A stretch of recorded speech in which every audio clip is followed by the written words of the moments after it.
रामकृष्ण हरी माऊली ज्ञानेश्वरी अध्याय दुसरा ओळी क्रमांक 139 ते 141चा अभ्यास आजच्या व्हिडिओमध्ये करण्यात आलेला आहे.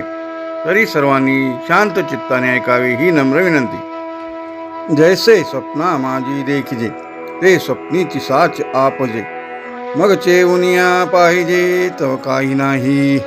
या ओळींचा अर्थ असा होतो की ज्याप्रमाणे आपल्याला स्वप्नात अनेक गोष्टी दिसतात आणि जोपर्यंत आपण स्वप्नात असतो तोपर्यंत त्या सर्व गोष्टी आपल्याला सत्य वाटतात, परंतु जेव्हा आपल्याला जाग येते आणि आपण पाहतो तेव्हा तिथे काहीच नसते, असा या ओळींचा अर्थ होतो. जग हे स्वप्नासारखे आहे.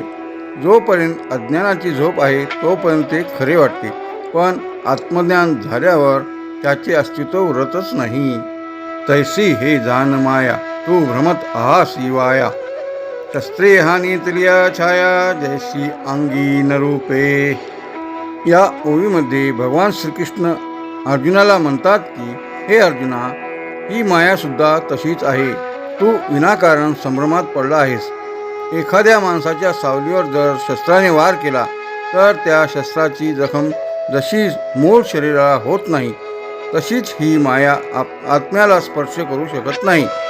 शरीर किंवा मायावी जगाला होणारे बदल आत्म्याला बाधत नाहीत, असे भगवान श्रीकृष्ण अर्जुनाला संबोधित आहेत. का पूर्ण कुंभ उलंडला तेत बिंबाकारू दिसे भ्रंशला, परी भानु नाही नासला तया सवे.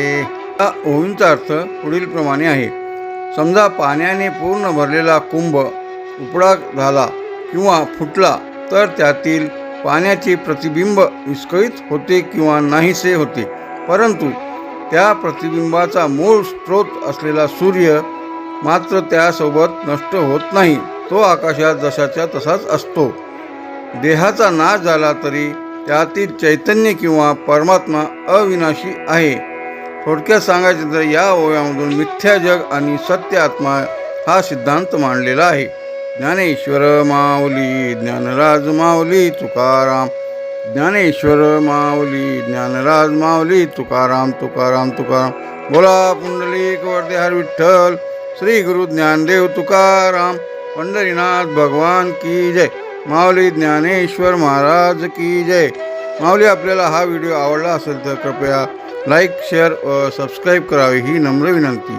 धन्यवाद माऊली.